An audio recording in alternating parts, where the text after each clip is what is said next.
Morning routines are one of the most important things that you can create in your life. And the reason is when you start the day, if you get early momentum going, the rest of the day is often going to follow in that. It's an idea called entropy. Everything moves towards chaos. And the only way to combat that is to put energy into the system. You are not going to wake up and randomly have a good day. You're going to have to structure your day in a way that sets you up to overcome all of the entropy, all of that chaos, all of the 1,000 things going to come at you on a daily basis that are going to knock you off course. And the easiest way to do that is to have a routine that you follow every morning, so you don't have to think about it, you don't have to reinvent the wheel, you don't have to wonder or think about what you should be doing. It's just right there. It is baked into the routine. By doing that, now you can actually accomplish the most important things first. The thing to doing your morning routine well is to optimize for what Tim Ferriss refers to as the lead domino. What's the thing that if I did this, it's going to make everything else easier down the road? So number one, a morning routine actually starts the night before. You want to get plenty of sleep. Why? Because that's going to optimize your cognition. The next thing you want to do is either meditate or work out. Typically, I will work out first. The reason that I work out is because it optimizes your cognition so that everything else is going to get easier. It also dramatically impacts your energy levels. Talk about two things that are incredible lead dominoes. If I'm getting sleep and optimizing my cognition, if I'm working out and optimizing my cognition, and I'm making sure that I have the energy levels that I need to get things done, now I'm really making sure that everything that I do after that is easier. Need motivation? Watch a top 10 with Believe Nation. Hey, it's Evan Carmichael, and I make these videos because you are probably the most ambitious person in your circle. But you know you're capable of more, and you get that push by surrounding yourself with the best. So today, let's learn from one of the best, Tom Bilyeu, and my take on his top 10 rules of success. Enjoy. The next thing that I do is meditate. Why? Because it optimizes your cognition. You want to make sure that you're getting all of your background radiation, the stress, the anxiety. You want to get that as close to zero as you can. That way, you can think clearly. You get into what I call a calm and creative state, so that areas of your brain that don't often communicate are able to communicate, get better ideas that way. Again, lead domino, improving your cognition, lowering your stress levels, making sure that you're centered and that you've got that energy to move forward. Then I'm going to go down my list of important things. I make that list the day before, so I know exactly what I should be doing at any one time. And again, it's a lead domino strategy. The first thing that I'm going to do is going to be the thing that makes everything else on my list easier. I'm going to do everything that I can do on the most important thing. And by the way, they should always be rank ordered. There is no such thing as a tie. There is a number one, a number two, a number three, a number four, so on and so forth. There is not two number ones. There's not two number twos. There is a 1, 2, 3, 4, 5, so on and so forth. I do everything that I can do on number one. Once that's now where I'm waiting for something else, or I just have to let it bake, whatever, then I'm going to move on to number two. I'm going to do everything I can on number two. Then I'm going to move on to number three. If you set your day up like that, and you're not checking your phone, and you're not responding to other people, because that's letting them control your schedule, and what are the odds that somebody other than you knows better what you should be doing to make your goals come true than you? The answer should be zero, because if somebody else knows better than you, we already have a problem. It means that somebody else is paying more attention to your own life than you are. That would be problematic. Get that morning routine down, get that momentum going, do the lead domino strategy, make sure you're optimizing for energy and cognition. Absolutely critical. Rule number 2, want it bad enough. Let me tell you why so many people procrastinate and experience laziness. Number one, the most important reason is people just don't want it badly enough. That is the hard truth that not a lot of people want to face, but the reality is when you're struggling to get something done, you have a desire problem. There is a very famous story that I think perfectly encapsulates what you have to harness if you really want to accomplish something difficult. Think of somebody drowning, being held underwater, and desperately wanting that next breath of air as the person lets them up, and being dunked back under and held back up and dunked back under. Every time that they're under and they're being held under, think about how badly you want that next breath of air. You would claw at their flesh. You would tear at their eyes if you could get a hold of it. You would flip yourself over. You would go deeper into the water to try to push yourself back up. You would do anything, including kill the person that is holding you underwater to get your next breath. When you want success that badly, you will find a way. And when it comes to being an entrepreneur, when it comes to being successful, that's what I always tell people. Success is a game of problem solving. But you have to really want to solve that problem. And the only way to really want to solve that problem is to build your desire. So people have to understand everything in life is a process. Love is a process. You go on dates. I don't believe in love at first sight. Lust, sure. Evolution took care of that for you. But nobody loves at first sight. You don't know the person well enough. You haven't done the reps. You haven't gotten to know them. You haven't spent the time with them. You haven't developed love. That's why we have dating. That's why first it's dates and maybe not a lot of commitment. It's just getting to know them. And then it's like, whoa, we're getting a little bit more serious. And then it's an engagement. And then it's the wedding. And then it's the actual life lived together. It is a process. Love even changes colors and textures as you go. So that in the beginning, it's a very lustful, all-consuming, drug-like effect. You can actually put somebody in an fMRI machine and scan their brain. And at the beginning, in that passionate love phase, there is no difference on an fMRI between somebody who is in love and thinking of the person that they're in love and somebody who's on cocaine. They are identical scans. But over time, that changes into something more mature and I would say more wonderful, more sustainable, more incredible. Now, once you understand that desire in and of itself, whether it's for another person, whether it's for a goal, is a process of building desire, then you realize that you can go through that process. You can build up that desire. So when you think about that person having their head held underwater, you can build that level of intensity in your life to want something so badly. The only way that you're going to do it, the only way that you're going to escape laziness is by attaching meaning and purpose to that thing that you want. You have to want it for a reason. As Simon Sinek would say, you have to start with why. Why do I want this thing? And you're tapping into the evolutionary drivers that you have embedded in your brain that are going to compel you to get better. That's a huge part of this whole process, to serve not only yourself, but the group, and get to the point where you can translate your potential into usable skill set. So when you're doing those three things, when you're transferring your potential, making it usable skill set that's allowing you to actually make progress at something that you care about and serving not only yourself, but other people, now you're gonna get into this positive feedback loop that's like falling in love. You're gonna be building that desire because you're getting good at something. Progress is a foundational pillar to human happiness. If you're progressing, okay, this is evolution, embedding something in your brain. You have a desire to progress, period, end of story. If you are a human being, you have an embedded, deeply embedded desire to get better. You will never feel a sense of progress. You won't feel good about yourself. You will have a profound sense of dis-ease if you're not improving. Why? Because that was nature's way of ensuring that you went out and did the hard things that you would need to do to feed your family, to keep the group intact, to protect yourself from the devastatingly vicious nature of nature. Nature is doing its best to kill you at all times. Okay, whether it's from starvation, exposure to the elements, or being attacked by a predator, we were at risk constantly throughout our evolutionary past. And all of those directives that nature had to give us and implant deep in our brains to make sure that we went out of the safety of the cave to go get that next meal, to go find a mate, to fight to raise our kids, to make sure that they had kids. All of those things that nature had to embed in our brain still exist in us today, and they govern our wants, desires, behavior. So if we don't take the time to build that up, to fan those flames, to get us hyped about this thing that we want to do for whatever reason, if we don't do that, then the laziness kicks in, which is the flip side of the evolutionary coin. So side number one, you better get out, you better go do something, you better hunt, you better take these risks, you better protect your family, you better be a tough nut that is going to contribute to the group. Otherwise, you're gonna get ostracized, you're gonna get left behind, and you're going to die. Laziness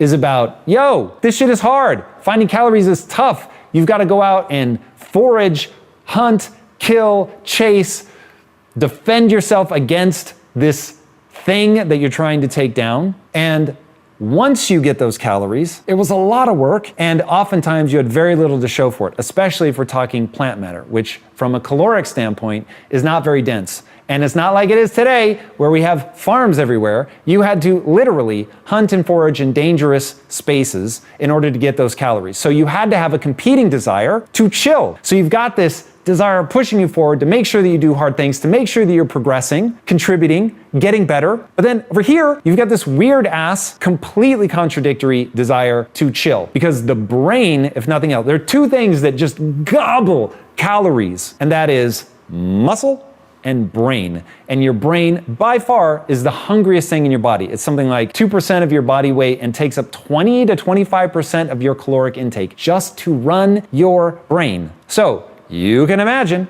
if you've got muscles gobbling calories, even at rest. You've got your brain just mowing through calories to keep you alive, to leverage your intelligence.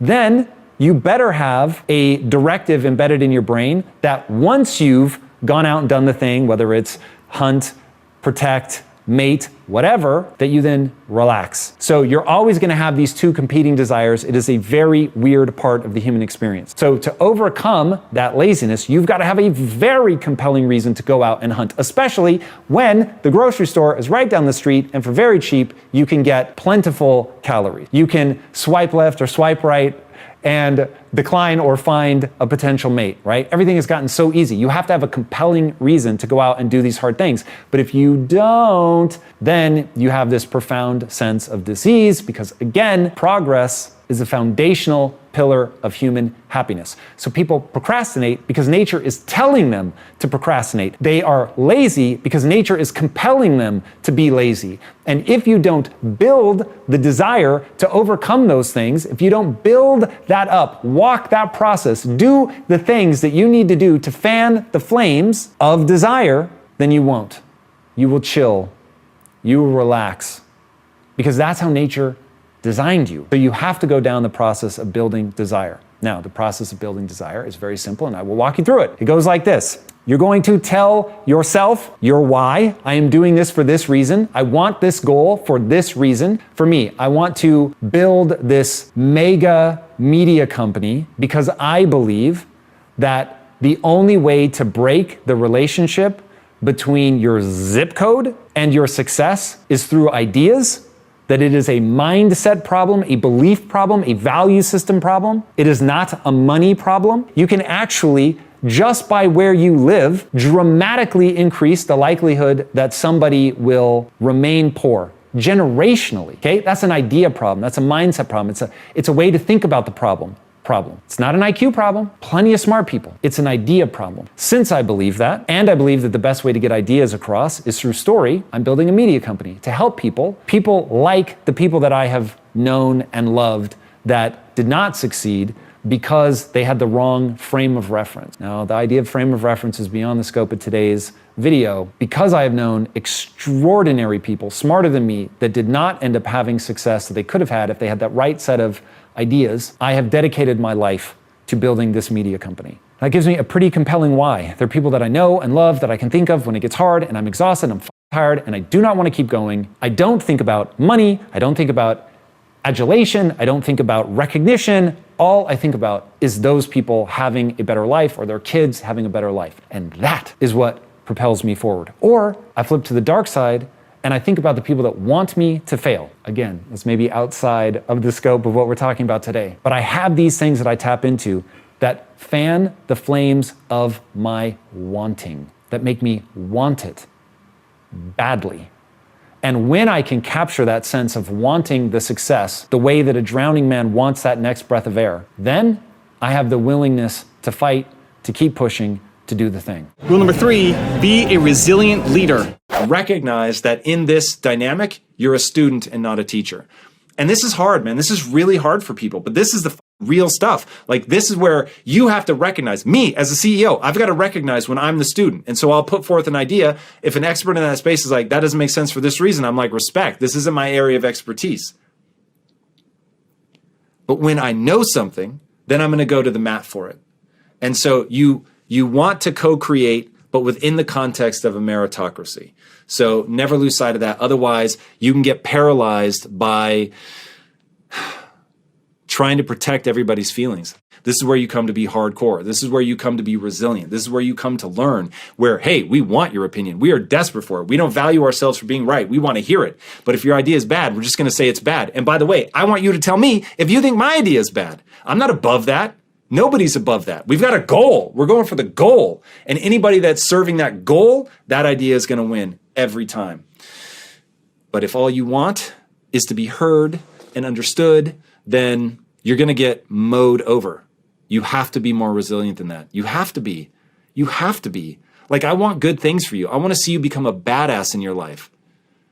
But that means you have to get really comfortable with being wrong, with taking a chance and failing, and then people telling you, yeah, that didn't make sense, and it didn't make sense for this reason. And then now you've got more information and you can move forward. So, yeah, I mean, call this a warning. Toughen up. Toughen up. Toughen the f up, Buttercup. I literally have a t-shirt that has the initials for that as a reminder to myself. I don't need people to hug me all the time, pat me on the back, congratulate me, cheer me on. I want to be elevated. I want people to want me to win. But when what I'm saying isn't going to work, I want somebody to tell me. And I have a core belief. Any idea that can't withstand criticism isn't a good idea. Any idea that can't withstand criticism by nature is not a good idea. You've got a hunger for criticism to find out if your idea is good or not. You've got to seek disconfirming evidence. You shouldn't pursue yes men. You should pursue, as Abraham Lincoln said, a team of rivals. You don't want people who are trying to destroy you, but you want people who think differently than you. You want people who see things you don't see. And you want to celebrate those differences. So often, moving forward is about the friction between styles of thinking. And you've got to covet that friction. And most people are just trying to eliminate it. Most people are just trying to surround themselves with people that think like they think. That's dangerous. That will not take you where you want to go. So I need a cool name for hardcore, rivalistic co-creation. Because it's not co-creation in any sort of, hey, everybody come and let's do this as a democracy. This is, let's let these ideas battle. And I don't want deference as the CEO. In fact, I ask for people to criticize my ideas publicly and aggressively. Now, I don't ask them to do that to other people because most people are not prepared for that. But I am, and I want to set the tone because I'm obsessed with my goal. I just want my goal to come true. I want to win. And to win, you have to get really good. And to get really good, people have got to play against you with everything they have. But as a teammate, this is a team, not a family. Rule number 4, earn respect. Respect comes from competence. Whether it's your own self, respecting yourself, doing something you think is worthy, getting good at something that is valuable, that's how you get somebody else's respect. You don't get respect by saying, you should treat me this way. And respect cannot be given, it must be earned. And I remember hearing that at the beginning of my career and thinking, man, like, I can't just go to somebody and say, hey, don't be a d-. Like, you need to treat me better. And that got me nowhere. It makes you look weak.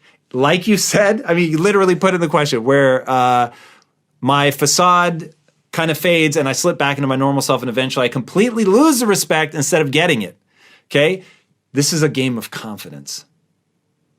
To be confident, you must actually be good at something. I'm sure you've heard the phrase that confidence comes from competence, okay? The same with respect. If you want to get that respect, you actually have to get good at something. If you want to get that respect, you actually have to respect yourself. Oh God, there's a great story. So I interviewed Matthew McConaughey. Watch the episode. First of all, it's fire. That dude's amazing. But he, in his book, Green Lights, he talks about how he came to Hollywood and first he was discovered in Texas. Now, why was he discovered in Texas? Because he had swagger. He had that it factor. He didn't give a shit. He didn't want people's approval. He wasn't asking for anything. He wasn't coming to the world with his hand out. This is so critical. This was a turning point in my life. Don't come to the world with your hand out. Don't act like the world owes you anything. The people that are disrespecting you don't owe you shit, and you shouldn't want anything from them. You shouldn't be thinking about them. You should be thinking about becoming a beast that cannot be stopped because you have a set of skills that lets you do something other people can't do. One of my favorite quotes all time, certainly my favorite Kobe Bryant quote, "Boos don't block dunks." If you get so good at something that people can't stop you, they can't stop you. Think about being on a basketball court. The other team, they are paying their players millions of dollars to stop somebody from putting a ball into the hoop. But you can actually get so good that they cannot stop you from doing it no matter how hard they try. Life is like that. You actually, remember, skills have utility. So you can actually get so good at something, your skill set is so superior to other people, your competitors, the other people in your work environment, whoever, that even though they want to stop you, they can't. Because you've just gotten that much better than they are. Now, back to Matthew McConaughey. Goes to Hollywood. They picked him out of obscurity because he had swagger. He goes there and all of a sudden he loses that swagger. And before his agent, I guess, would let him go to his first audition, he said, no. I can see that you've got your hand out now, that you want something from this town. So we sent him on like a 2-month motorcycle journey across Europe or some crazy shit like that. And he said, when you're ready and you no longer want anything from this town and you can just walk in, be you, totally unapologetically, then we'll start sending you out on auditions. He did it. He comes back. He's got his swagger. He sends him in, and obviously the rest is history.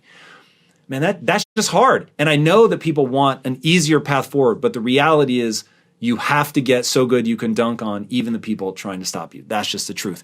And when you do that and you're no longer wanting other people's respect, you don't care about that, all you're doing is investing in skill set, then it will pay off. All of a sudden, people will respect you. And by the way, be kind to people. Extend that respect to those that have earned it, of course.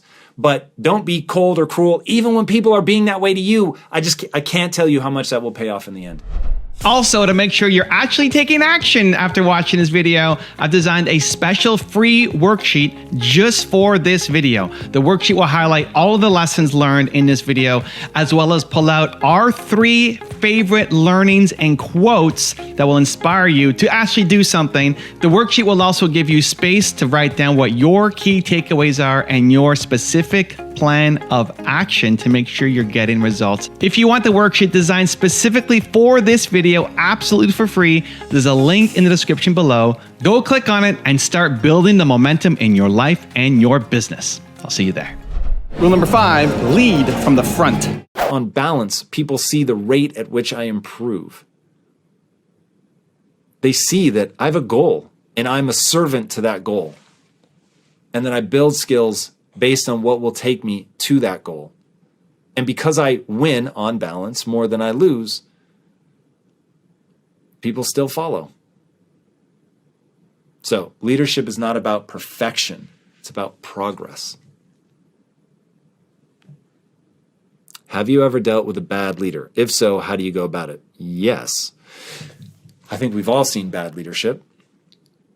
And it depends on where you're at in the hierarchy is going to determine how you can handle it. Now, because I'm the CEO, it's very easy. If somebody is displaying bad leadership, you go and explain you're displaying bad leadership, and you explain what they're doing well, what they're doing poorly, what they need to improve on, and how to improve upon it.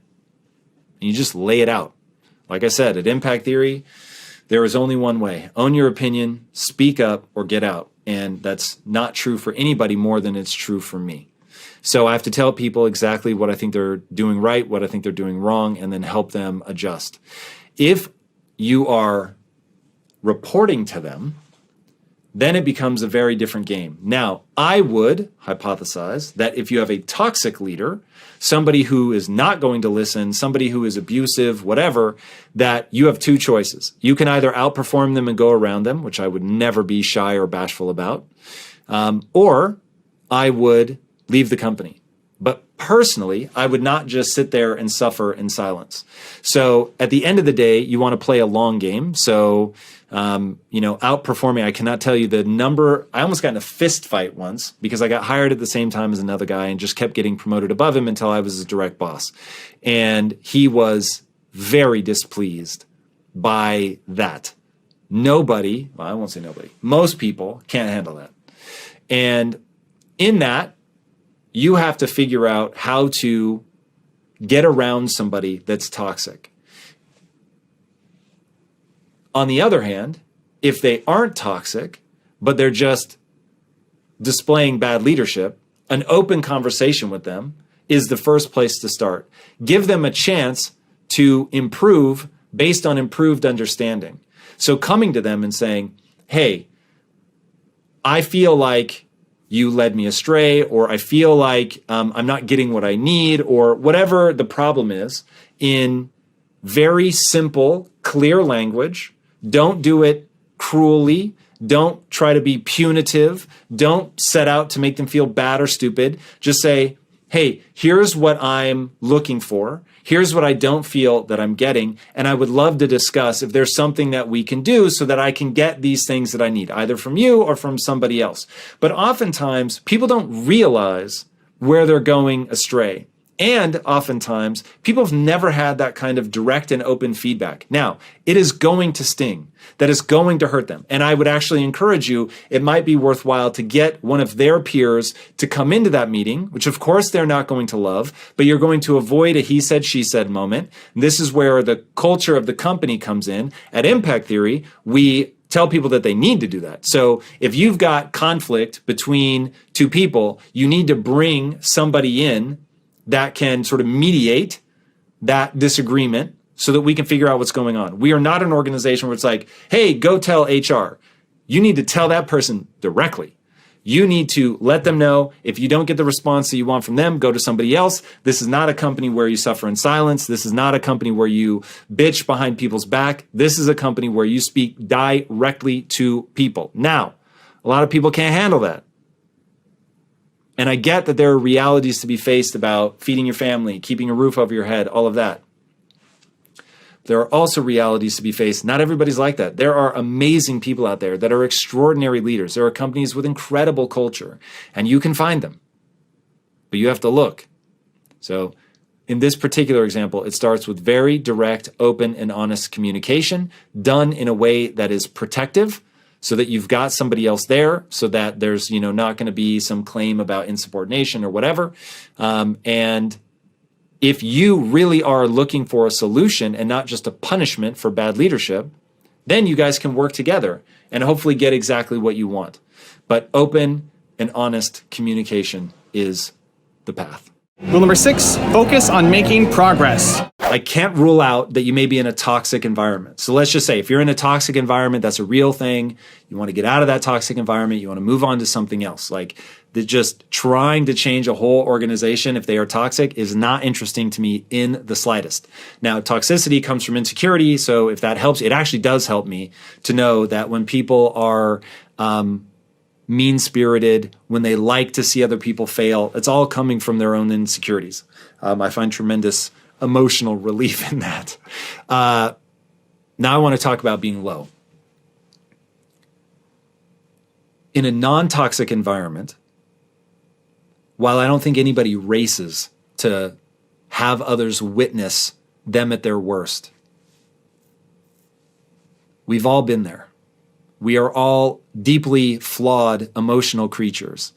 And showing vulnerability should never be frowned on. For you, forget how people are reacting, right? So there's wallowing, and that isn't interesting. Shouldn't be interesting to you in yourself or in others. There is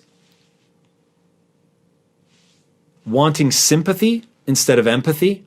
So sympathy is feel bad for me. You should never want that. Empathy is understand where I'm at. Being seen is rad. And my wife and I have an agreement. I don't want sympathy from her, no matter how hard my life gets. Empathy, desperately. And the way that we've always explained it to each other is, if I'm ever knocked to my knees, I don't want you to get on your knees with me and cry. I want you to extend a hand, tell me how much you love me, pick me back up, brush me off, and remind me of who I can become. That's rad. So I'm not worried if she sees me low. I'm not worried if my team sees me fail.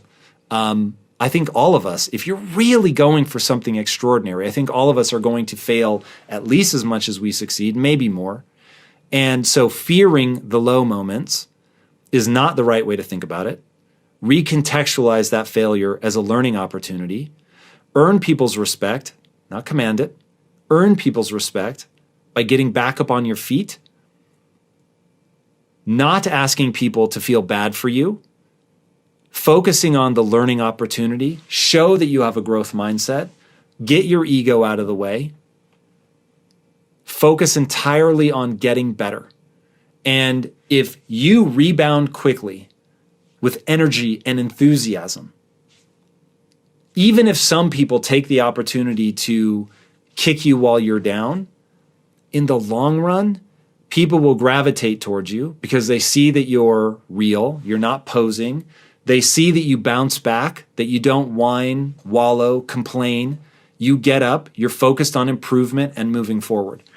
And look, the reality is getting great requires you to fail over and over and over. There's an amazing quote by Winston Churchill, and he says, "Success is the ability to go from failure to failure to failure without a loss of enthusiasm." And you just can't worry about what other people are thinking when you're down. You have to go, cool, this is a learning experience. I'm going to get back up. And your response to that shouldn't be orchestrated to command respect, earn respect, to even think about people. It should be you have a goal. And you know to build your skill set to the point where you're so good that you can't be denied, that all the booze in the world can't block your dunk. You have to fail. Because it really is. It isn't a saying. Failure is the most information-rich data stream you will ever encounter. In the failure, if you get your ego out of the way and you're not crying about it and you're not, worried about what other people are going to think, you're just thinking, okay, cool, I failed. And if I can understand why, then I can get better. Now you do that day in and day out, all of a sudden you're going to earn respect as a consequence of your just consistent improvement. And if I were going to sum up everything that we've talked about today, it's that. It's not focusing on earning people's respect or worrying about what they think. It's about the physics of how the world works. And the physics of how the world works is pretty straightforward. You have a goal. You have an idea of how to reach that goal, right? There's an impediment between where you are and where you want to be. You've got a theory about how to overcome that impediment. You try it. Many of the things you try will fail, or they'll be insufficient. You'll assess why it was insufficient, and you'll begin again more intelligently, as Henry Ford said. Failure is just the ability to begin again more intelligently. And you do that over and over and over and over and over, and it's what I call the physics of progress. It's just, you can't boil it down any more simple than that. All right, so don't be afraid of your low moments. If you're in a toxic environment, get out. Focus every day on getting better, and the respect will come as a result of that. Rule number 7, learn from pain. There really are only two macro level motivators that we have in life, and that's pleasure and pain. And so what I want people to understand is, okay, so if nature only gave you two things to motivate you, pleasure and pain, why would you eliminate half of them? And so most people think that life is about avoiding the pain. I'm here to tell you right now, in a very controlled fashion, it is about really experiencing the pain, learning from it. So Ray Dalio, the most successful hedge fund manager of all time, has a perfect math equation. Pain plus reflection equals progress. If you don't feel the pain, you never reflect on it. So my thing is, I spend 80% of my time focused on the beautiful things in my life, the things I'm grateful for, the beautiful things that I want to bring into existence, all of it. 20% of the time, though, I'm in the darkness, man. I'm in that Tim Grover, relentless, I'm going to make this happen if I have to break myself. And I'm not afraid to lean into that because I know how powerful it is. Now, if you really want to put numbers how powerful this is, they did a study and they wanted to find out what happens, how can we get people to endure more pain? And the punchline is hilarious. So they would take people and they would submerge their arm in a bucket of ice and they would just hold it there as long as you can. Now, at first it's just cold, but after a while it really starts to hurt. Yeah. And so people would end up yanking their arms out. They found that people could hold their arm in the bucket 35% longer if you let them display anger. So put it in, they get to that point where they're about to pull it out, and you tell them, yell, cuss, do whatever you need to, and they'd be able to do it.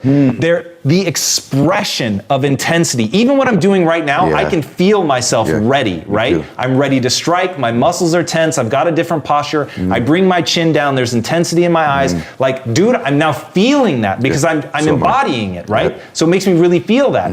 And so I actually started to tell the story earlier. I hate the gym. But what I would do to make myself work out is my wife would be on the opposite side of the gym, and I would stare at her, and I would imagine her being attacked.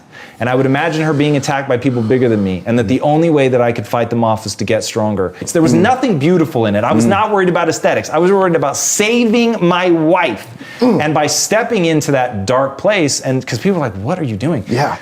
But dude, I needed that motivation to push past what I want, to push past pain, boredom, all of it, and just to really get into it and get a result. But I find that people shy away from that. Look, to me, it's an 80-20 split. If you're spending more than 20% of your time there, it will be corrosive. Yes. It will start to erode your sense of self because you're gonna feel badly, right? Because I would be saying to myself, you're weak, come on, like you've gotta get stronger.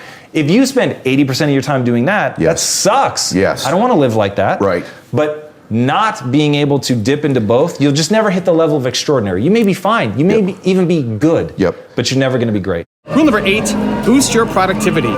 Your diet is one of the most important things that you can do to boost your energy, your focus, and your productivity. What you should be eating varies wildly, and I will just tell you right now that while I'm gonna give you a very simple thing that you can follow, and it's gonna take care of 80% of all of your desires and problems, know that there is massive variability at the individual level, and that you should be testing a lot of different things to find out what is right for you. So what I'm about to lay out is the sort of generic strategy that I think everybody should try. But getting into the nitty-gritty is going to require you to do a lot of testing. There is no way around this. I wish that dieting was more simplistic, but based on your lifestyle, based on your heredity, based on your microbiome, all of this stuff is going to dramatically vary. So be very thoughtful, make sure you run experimentation. Having said that, what are the things that I think are universal? Number 1, you want to be eating whole food whenever humanly possible. So you want to eat food that is recognizable from what it was in nature. So a piece of meat should look like a piece of meat. It shouldn't be highly processed. Your vegetables should look like vegetables. I mean, you should be brushing dirt off of them. That kind of recognizable from nature. Nuts should be, ideally raw. I'll be really honest, I do sometimes eat roasted nuts, but if I'm honest, that's worse than if you're just eating them raw. So you want things that are as close to their natural state as humanly possible. The less that they have been messed with, manufactured, altered in any way, the better off you're going to be. I will say that heat is something that I apply to virtually all of my food. There are some really interesting theories about, from an evolutionary standpoint, that cooking is one of the things that allowed us to grow the big brain, because by cooking it, you not only soften the food and make it easier to chew, but you also release some of the nutrients. It's beyond the scope of this to get into that, but when I say raw, I don't mean that everything needs to be uncooked. I just mean the less processed, the better. Things that I eat every day. I eat a lot of eggs, red meat, I eat some chicken, a bit of pork, but I'm eating a fair amount of meat, so I get a good portion of my calories from that. Again, individual variability. If you're doing a vegan thing, I'm totally about it. Test for the individual response that you get. I find that the more plant forward I go, there's like a breaking point where I start feeling worse. Could be me, it could be me doing it poorly. But as long as you're doing whole food, I think you're on the money. So eating whole food and making sure that you're avoiding sugar, that is like the big thing. So I don't think that you can eat fruit with impunity. I think you have to be very thoughtful about that. If you're unsure of what fruit is going to impact you and how, I highly recommend getting a continuous glucose monitor. That will allow you to eat fruit if you want and see what kind of glycemic response you have. For instance, I find that I can make certain fruit smoothies, and if I eat it slowly enough, my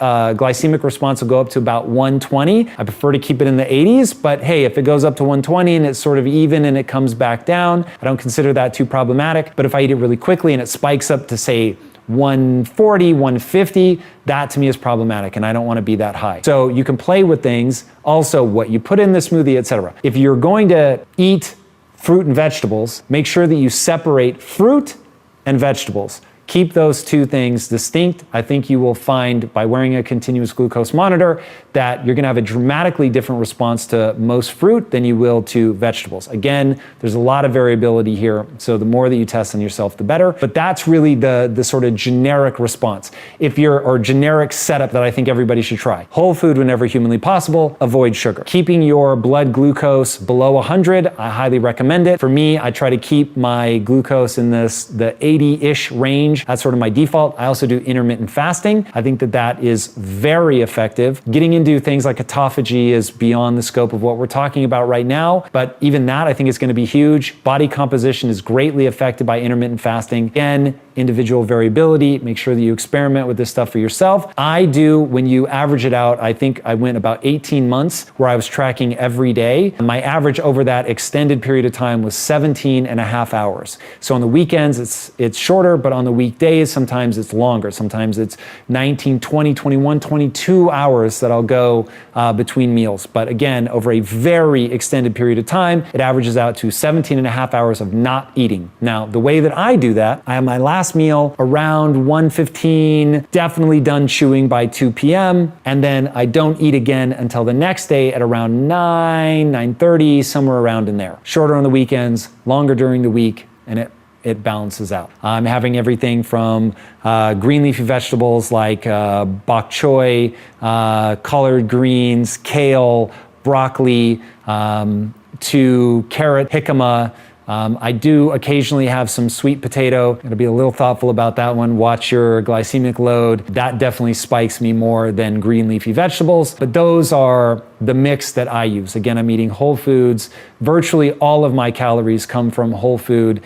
During the week, in fact, I'd say 95% of my calories come from whole food. It's very rare that I deviate from that. But doing that allows me to have tremendous focus, a lot of energy, get the most out of my workouts, maintain my body composition, keep my fat low, keep my glycemic spikes low, so I'm not getting blood sugar spikes, which helps me maintain my energy through the day. And also just from a longevity standpoint, I think that's a great idea. I will say, go look at David Sinclair. He's got some pretty compelling information around the fact that meat may not be great for longevity. So while it makes me feel awesome, it's something called mTOR. So be thoughtful as you get into the complex weeds of this stuff. Nutrition is a very big, complex topic. Again, the only things that I consider universals are whole food and reducing sugar. Universals. Close to a universal would be intermittent fasting, though some people can have differing responses to that. So be thoughtful as you experiment with this stuff. But if you do that, like I said, 80+% of your problems are going to go away. That's a nice low inflammation diet, and keeping your inflammation low is incredibly important. Rule number 9, lead by example. That's an incredible question. This is something that I have lived through. So when Quest was small, it was very easy for me to do what I was saying at the top, lead by example. I was there on the production line. I would take the hardest job, and we would literally agree, what is the hardest job? This is the hardest job? Cool. If this is the hardest job, I'm going to be the one that's going to do it. And I would get in there and I would do it with all my might. And not only would I do it, but I would uplift other people. I would bring energy and enthusiasm. And I'm an introvert by nature. Let me tell you right now. Now, in fairness, I have a pretty easy time going to extroverted. So my default, though, is introverted. Now, by going on the line, by encouraging other people, by taking the hard job, all of a sudden, it was very easy for me to get people to rally behind me. But as we scaled the company, now all of a sudden, there were a ton of people that had never seen me working like that. So to them, I was almost a mythological figure. By that point, I was creating YouTube content. So, we had 3,000 employees. Many of them had never met me. And so to them, it was like, oh my God, that's the guy that runs the company or the guy that's on YouTube, whatever. And it had a really problematic effect on the way that they approached me. And so what I began to realize is you have to have a culture. You have to show people up close what gets results, intoxicate them with certainty. Okay, that's a huge part. If you really want to take your leadership game to the next level, you want to make sure you know exactly what needs to be done. So within the world of influence you're trying to have, you know where you're trying to go. So you have a goal, very clear goal. You can articulate that goal. This is where we're going. And then you never, and I mean never, let somebody outwork you. And when you have certainty on where you're going, you tell other people what that is, we're going to go after this. Most people live their entire lives doubting themselves, doubting the path that they're going on. And even when you know, some element of what I'm saying isn't going to work out, but you believe to the core of your being, I'll adjust, I'll figure it out. Now you can intoxicate people with certainty and just go like a bat out of hell towards that thing, working in a way that nobody else is going to match. And if when you do that, you elevate those around you rather than say, hey, why are you losers not working as hard as me? You say, hey, we're a team. I want to lift you up. I want to help you. I want to help you get there. Okay, so now you establish that with those around you in that near group. You make that the culture. This is how we move here. This is what we're about. So you're as good as what you can write down. So you write down what that culture is. You let people know what it means to be a part of this team. Then when they get in, you're encouraging them, you're elevating them. You start with the people closest to you. Because you've been able to write the culture down, you know which way they have to act. You hold them accountable. You ask them to hold you accountable, right? You're not trying to be above this. You're trying to be in it, trying to show people what it means. So now you've got your core group, then they're going to have their core group, and then that core group is going to have their core group, and now that influence goes down. So you definitely have to set the example, but when you scale, you have got to get people to understand what the culture is, get them to lead by example, get them to intoxicate people with certainty, get them to show people what it means to have a goal and to go after it and to live up to the standards of that culture. And now when you elevate people and you're lifting them up and you're not trying to beat them down, then you get something really, really incredible. Then people will follow you because it's a game of elevation. It's a game of skill acquisition. It's a game of goal accomplishment. It's not bullshit. You're not wasting people's time. You're really making progress. And progress is one of the most foundational pillars of human happiness. And rule number 10, the last one before some very special bonus clips, is improve your skill set. In the beginning of my business career, first of all, I knew nothing. So people were right to question me, why I was there, what the value I was offering. And I remember in the beginning, this was back at a technology company.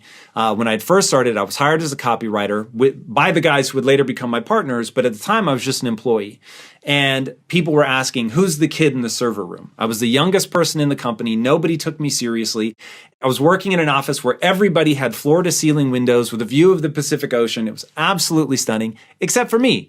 And I was put in the server room, which is the sort of business equivalent of Harry Potter living under the stairs. I didn't have any windows. I remember being so embarrassed bringing my wife to the office because there were no windows. I didn't even have like a proper desk. I just sat in a room full of the servers that were running the technology that we were building. And I thought, okay, nobody takes me seriously. I remember one guy, we ended up letting him go, and he was so pissed that I was in the room during his termination. And so there was a lot of sort of pressure against me. People thought that, rightly so, by the way, in the beginning, that I didn't know what I was doing. And it took so much time and energy to grow and get to the point where I was adding enough value that I couldn't be denied. And that took me years. But I put in that work. I picked the things that I wanted to get good at. I put an inhuman amount of effort. I'm talking working to the point where my wife finally had to pull me aside and say, you're now damaging the marriage. You were working so much. So I recognized that what this was a game of skill set. And if a normal person was going to be convinced of my skills, say at point C, these guys weren't going to be impressed by my skills until point Q. Fine. I'm aiming for point Z.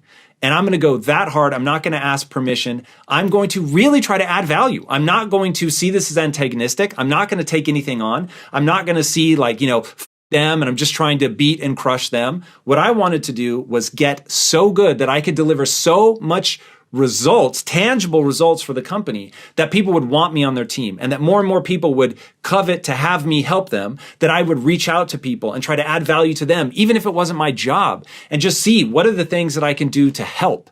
And by adopting that attitude, knowing that as I was helping people, I was getting better, I was becoming more valuable, I was taking things on myself, I was trying to look beyond my job description, I was just trying to get so freakishly good that one, I could go anywhere if I wanted to. I didn't have to stay in that company. Two, if I'm honest, at that point, what I was trying to do was earn equity in the company. So for 5 years, I didn't ask for a raise.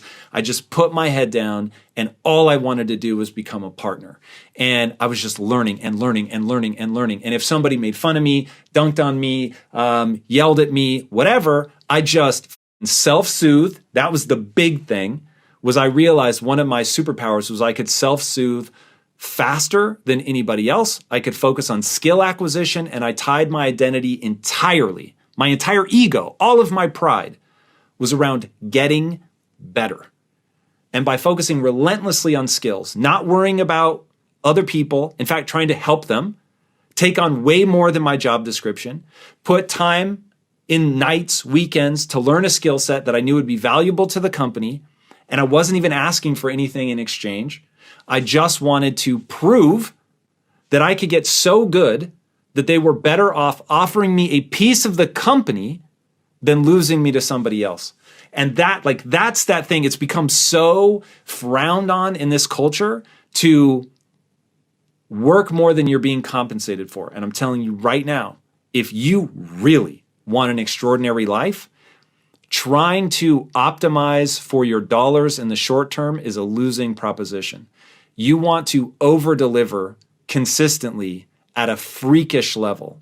And then, when you've done that, then you can make real demands that will change your net worth forever. That's commanding respect. First and foremost, we are going to have to figure out what exactly has happened. So, is it that you don't have a dream or passion because you haven't taken the time to define that? Because let me be very clear. Passion is not an archaeological dig. It's an architectural build.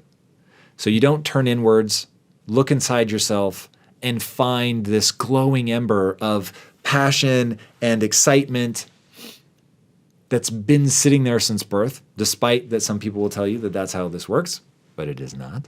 If Steve Jobs were born 1,000 years ago, he would not have dreamed of making the iPhone. What ends up happening is you decide. There is something that you decide means enough to you that you're going to invest in it. And then over time, that investment turns that thing into a deep and abiding passion as you get better and you get feedback from the world that they value this thing that you're getting better at. But it isn't just lying dormant within you. And this is like the number one confusion that I encounter with people is they think that either they're broken and other people were born with a passion and they were not, or they just think that, if I do enough introspection, I'm going to find something sitting inside of me. And finally, my life will be amazing. Once you realize that, in fact, what happens is when you look inside, all you're going to find are these sparks of interest. And from that spark of interest, through pursuing it as a process of gaining mastery, it will become a passion when you're able to use that skill set that you gained in the pursuit of mastery to serve not only yourself, but other people. Okay? So doing that, now you're in this passion loop of you worked really hard, you gained this set of skills, allows you to serve other people. They give you feedback. Oh my God, thank you. This is so amazing. I'm grateful for what you've done, built, created, given me, whatever the case may be. And that feels good, which makes you want to go get better. And that's the passion loop. Now, as you're doing that, you're able to really be energized by the things that you're doing. But it doesn't start by looking inward and finding something. It starts by realizing that you have to fan those flames of that spark of interest to turn it into the raging inferno that you want to feel, of that passion. But that comes from that loop. Okay, so that's the first thing to assess. Now, if you already have or had a passion, but this job has somehow beaten it out of you, that's a very different story. And so if that's what's going on, we need to figure out what is it in the structure of that that is robbing you of that. What's going on exactly that's making this overwhelming or stressful or not fun? Is it politics in the office? Is it just the work environment is too fast-paced? Is it that you're not being honest with yourself about, going back to this idea, 50% of you is hardwired, 50% of you is malleable. If the hardwired part is out of step with the life that you're trying to lead, there can be a lot of frustration there. So having the self-awareness to understand, did you put yourself in the wrong position? Are you trying to be Steve Jobs when you should be Steve Wozniak? That's a really imperative thing to look at. Now, I find that a lot of times companies have their own issues. Whenever you get a large group of people together, there are going to be weird things that have to be navigated. But at the end of the day, while you can't control everything that everybody does, you can always control how you react. And so you can reorient yourself within a company to figure out, one, if there's a path back to finding that joy, but that comes from breaking down what exactly happened that made you stop feeling the joy. And two, are you able to perform at a high enough level that you're able to create the space for you to get back on track? Because if you're going to go in and try to move things around and make some changes within the company or within your role or within how things work, you're going to need to be performing at a very high level to have the credibility to make that ask. And this is where it gets difficult. Nobody wants to hear this. I get it. Everybody wants to point fingers and say this is just a toxic company. But in reality, if it's that bad, leave. Do not waste time. Find another job first. I'm not just saying quit. Find another job, but get out of there. Don't act like you're actually in prison. You are not actually in prison. And yes, I understand that you have obligations and you may be a single parent with kids and huge responsibility. I completely understand. And I have the most empathy for that in the world. But I want you to understand, you are only as trapped as you allow yourself to be. If you have a useful skill set, you will be able to find another job. And now is the time to go looking for that while you're still getting paid. Now, if you don't have skill set that's marketable, that's where we have to start. And so building up the skill set so that we can be marketable somewhere else, that's going to give us the ability to perform where we are or leave if it's too toxic. But assuming that we're going to stay, now we need that skill set to perform at a very high level, to create the credibility, to make the ask, and go to your boss or whomever is creating, or maybe not even creating the problem, but who has the ability to help you create the solution. Now you go and say, I'm performing at a high level. Yes, yes, oh my God, you're amazing. Okay, cool. Here are the things that I would need to change. So often people's first instinct is just peace out. And they don't realize that there are many things that they could have done to restructure the role, to create more space for themselves in order to stay. But what people end up letting happen is they let themselves burn out and then they want to leave and go somewhere else, not realizing that they will have the same problem at the next job. And instead of doing the work themselves, solving the internal problem of how we ended up here, whether it's lack of skill set, not setting boundaries, whatever the case may be, but keeping that ownership, keeping that responsibility, recognizing that if you make different choices, you get different outcomes so that you can go ahead and change things there. Now, again, if you want to leave. By all means, take your skill set and go elsewhere. But make sure that you're not doing what I was doing in my early 20s when I was about to move to New York because I was unhappy in LA and I thought that LA was the problem when in reality it was my mindset. Once I changed my mindset, suddenly LA was amazing because it wasn't about LA. It was about me. And I thought, like something's got to change. And so I just wanted to go as far away as I could. But it wouldn't have solved the problem. I would have gotten to New York only to have the same issue again and again and again. I had to address my mindset. And once I did that, then everything changed. So be very careful, be very thoughtful about how you approach unwinding this problem. If you're always blaming other people, you're not going to get where you want to go because you're not looking for the things that you can do differently. You're letting your psychological immune system take over, make it other people's problems, and then you're not able to change. And once you realize that your life is an exact reflection of your choices, now it's not so you feel bad, it's so that you remember if you make different choices, you get different outcomes. And so now you can make these changes or gain more skills or whatever it is that's needed to get the life that you want. Now, no matter where you go, you will feel completely comfortable that you can shape things to your liking. But you have to know how the game works. You have to know that building skill set is the key. You have to know that communicating with your boss what's working, what's not working, and to have earned the credibility to make the ask. Do all that, you'll have no problem. You're never going to get rid of the fear of following your passion. Let's start with that.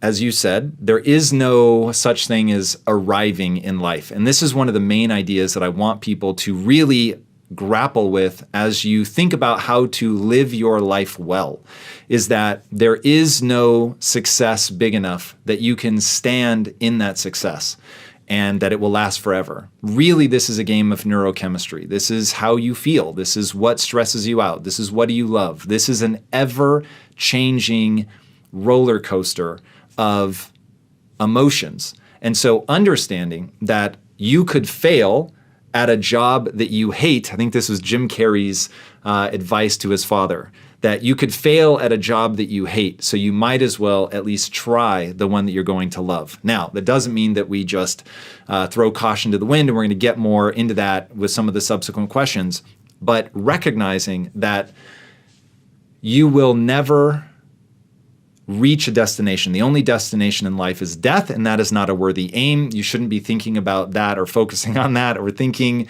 in terms of, I just need to get to 95 or 150 or whatever age you're aiming at. This really is a question about how you want to feel every day. And once you understand that there are things that make you feel alive, those things you're passionate about, those things that give you more energy than they take, and then there are things that take more energy than they give. And so you want to be very careful to structure your life in a way that you're doing something that gives you more energy than it takes. Okay, so we know that we're never going to arrive. Because we know that we're never going to arrive, we understand that this is really just a game of emotional management. Because we know that this is a game of emotional management, then what we're asking is, what is this thing that gives us passion?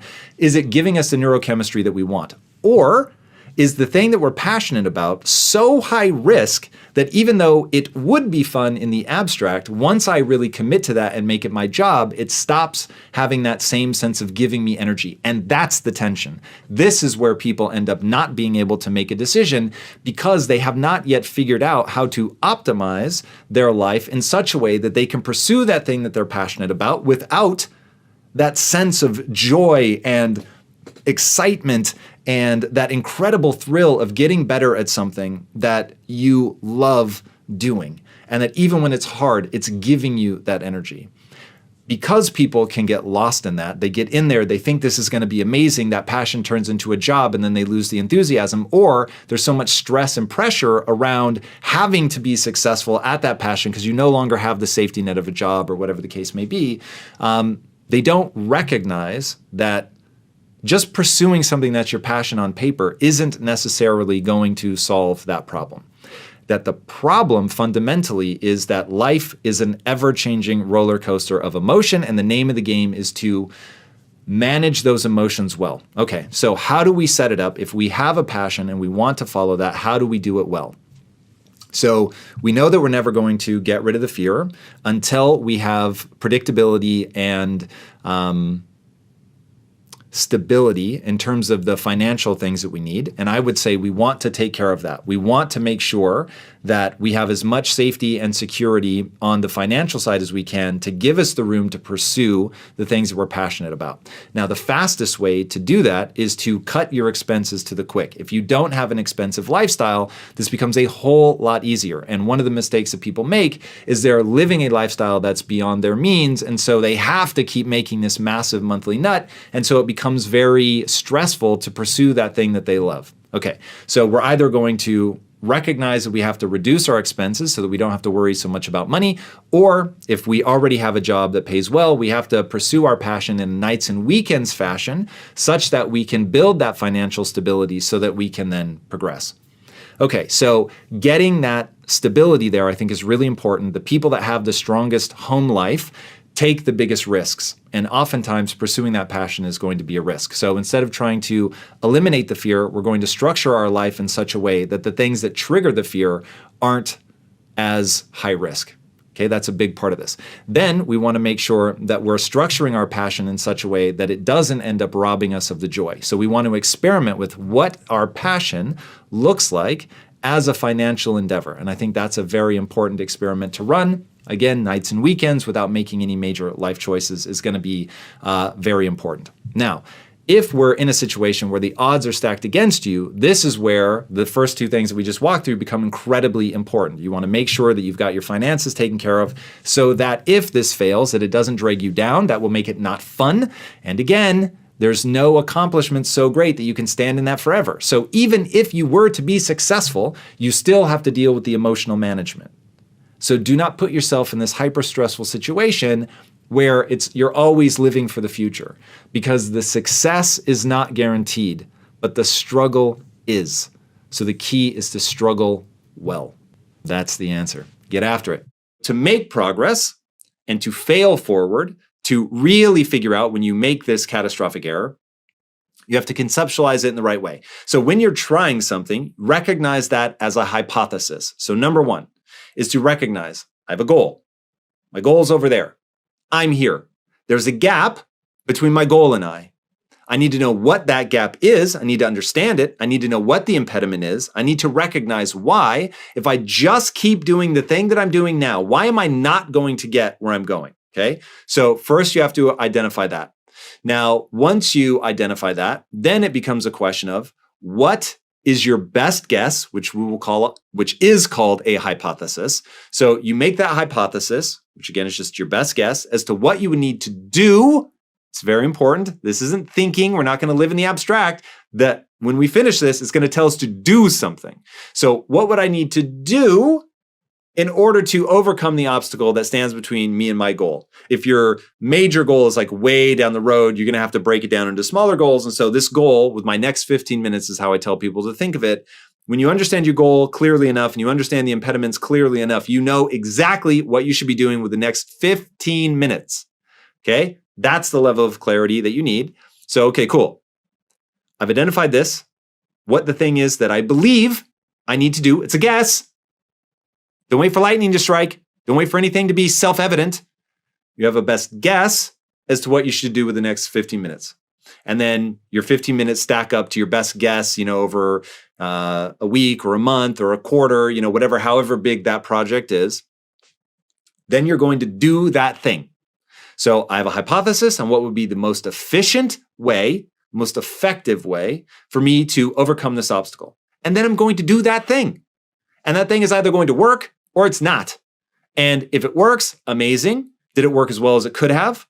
If not, and I have to do this, it's something I have to do again, then refine and do it again. If it did, then what's my next obstacle? And I'm going to do that one. Now, eventually you're going to do something and it doesn't work. It either you stood still or you made so little progress as to be unworthy of celebration, or maybe you even move backwards. Maybe this is that moment where you totally embarrass yourself. Maybe this is something that happened out in public and now you look like a total ass. And in that moment, you need to go, okay, why did this not work? Okay, so this is where we analyze the data. Now, the key to analyzing the data is before you run this experiment, you need to say what success looks like. So, all right, if I think, here's my best guess as to what I need to do to overcome this problem. And here is what success will look like. So let me give you an example. We had a hypothesis. I still can't believe that this is true, but it is.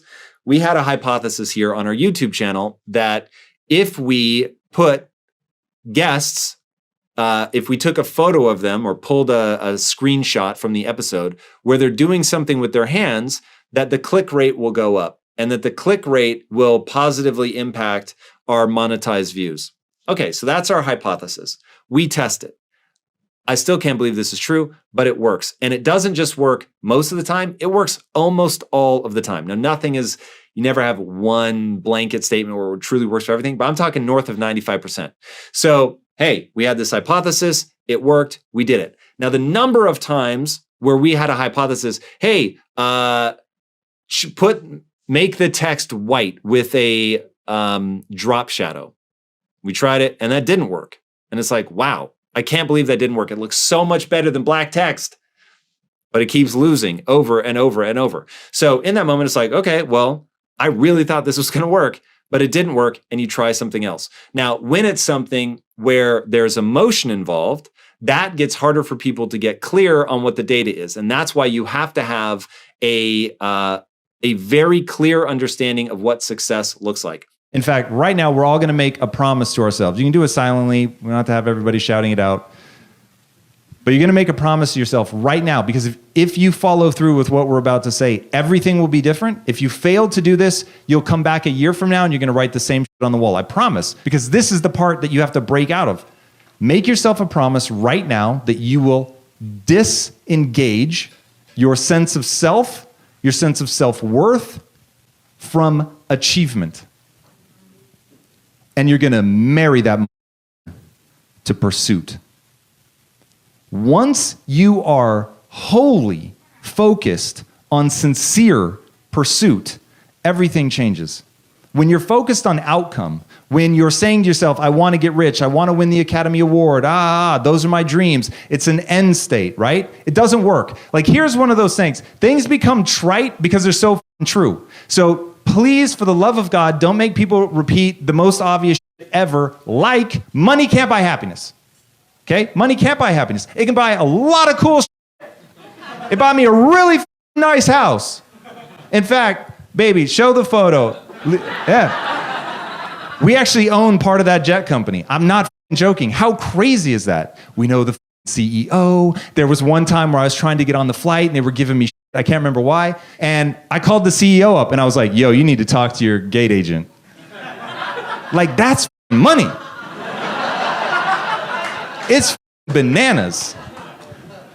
Money is better than you think. It is more powerful than you think, but it is not at all what you've been told.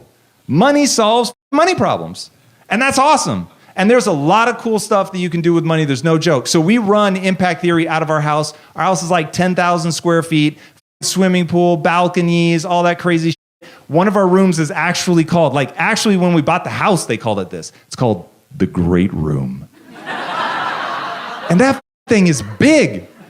I'm not joking. We once played Nerf with Nerf guns. We did like a whole hide and seek, capture the flag thing in the house. It was crazy.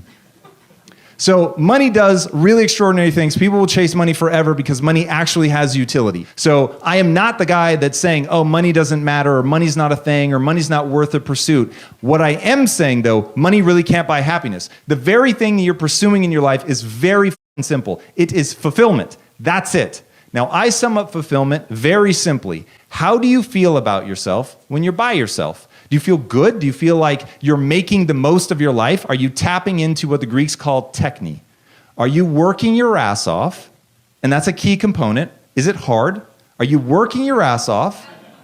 Sad but true. Are you working your ass off for a set of skills? This is the angry face. This is about tapping into rage. We talked about that, Elizabeth. Not at rage yet. We'll get there. But there we go. So you really have to work hard for a set of skills that matter to you. Now, the skills have to matter. That's a key part of the equation. Once the skills matter to you and they allow you to serve not only yourself but other people, and then you actually go and serve those people, it becomes this really potent cocktail of neurochemistry. But I want to make sure that everybody understands the game that you're playing is a game of neurochemistry, right? In the last year, at least 2 billionaires committed suicide.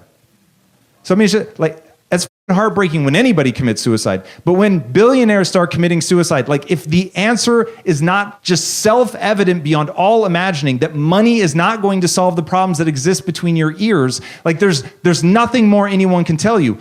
A fool never learns. A smart man learns from his mistakes.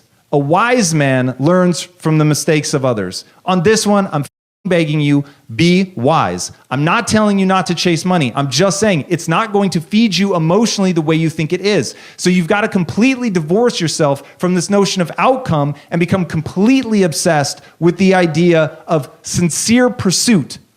Now, why sincere pursuit?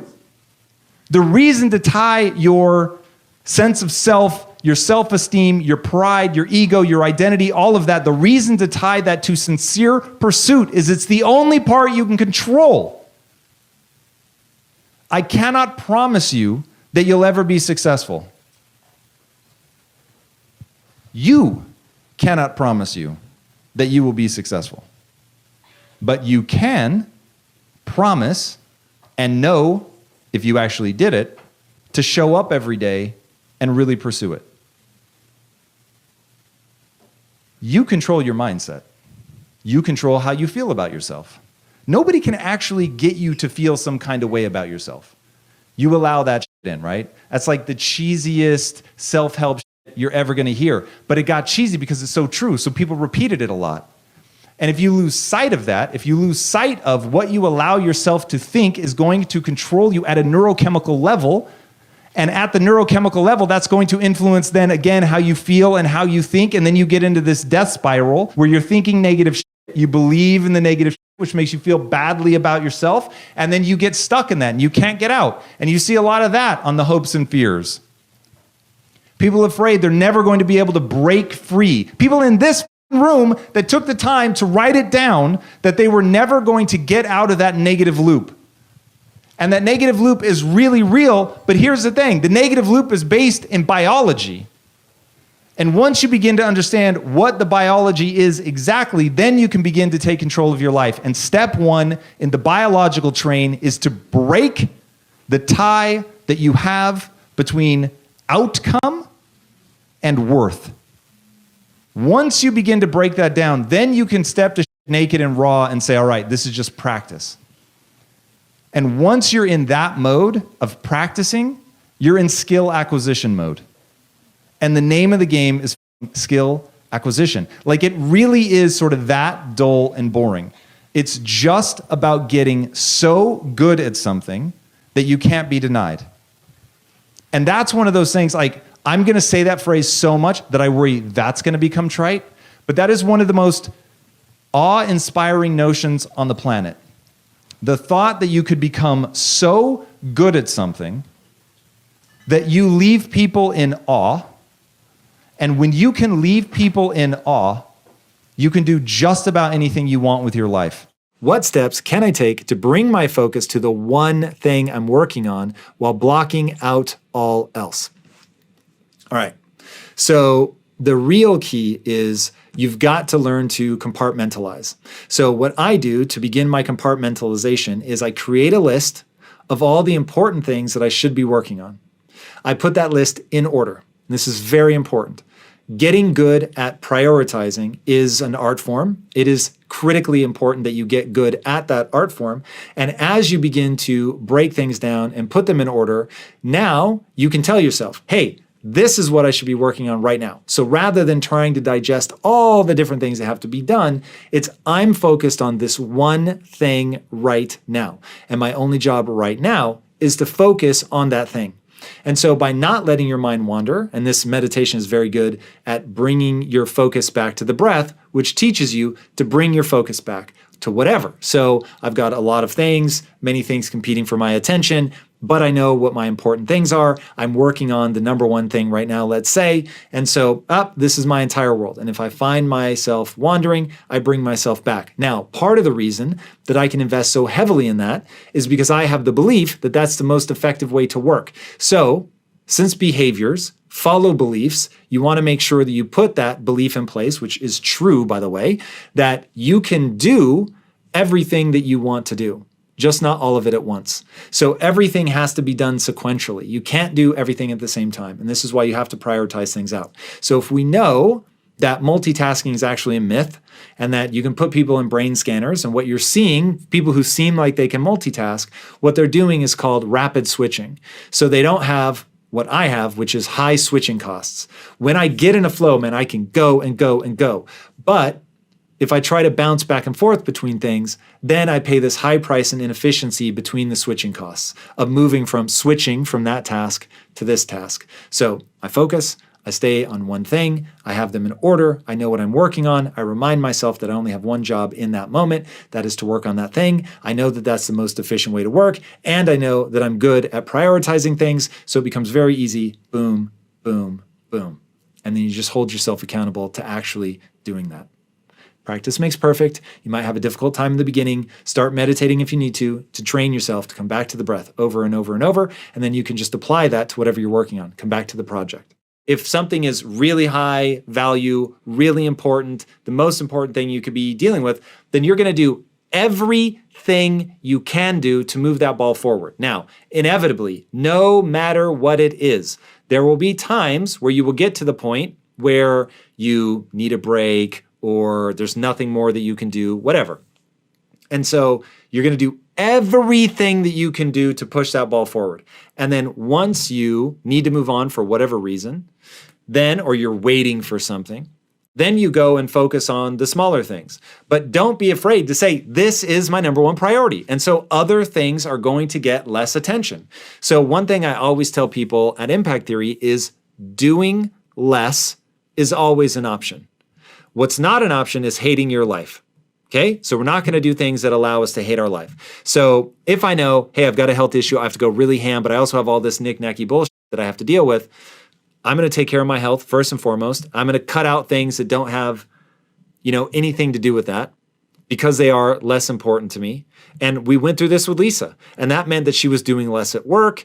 If you have to take paid time off or whatever, do it. If you have to take unpaid time off, do it. If you have to scale your lifestyle back to make sure that you can take unpaid time off, do it. There are 1,000 ways, but when something is truly the most important thing, then you need to address it as such. Now, what I find is everybody tries to have these dueling, competing number ones. They think that they're supposed to be doing all of these things at the same time. I'm just here to tell you that's not how it works. So you have to put things in rank order. There is no such thing as a dual number one priority. Okay? There is number one, there is number 2, 3, 4, 5, 6, so on and so forth. Okay? So line them up, do them in that order. And you have to be relentless about it, and you have to accept that not everything is going to get done as well as you want to get it done. But it should get done in priority order. I find people have a really hard time with that. That one to me is a bit weird. If your priorities are listed in order of the things that are important to you, why would you do them in any other way? Unless you're lying to yourself about what's actually important to you.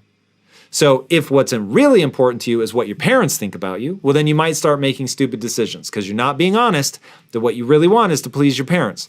Now, once you start being honest about what your priorities are, like for instance, let's say you have a health issue and you have kids, and the reality is that your kids are your number one priority and your health is number 2. Now what do? You've got a choice. You either have to deprioritize your children, which is going to be hard for some people, or your spouse, or your job, or whatever, but be honest. And if you're not prepared to deprioritize your kids, then you have to own that and accept the consequences. Namely, depending on what your health issue is, you may die younger than you otherwise would because you're not addressing it. This is where we got to be honest. We have to say what's really going on. We've got to say what our priorities really are. And when we stop bullshitting ourselves about what our priorities are, then we can execute in priority order. And then everything in life gets clear and simple. It doesn't get easy, but it gets clear and it gets simple. Do it to it, as my mom would say.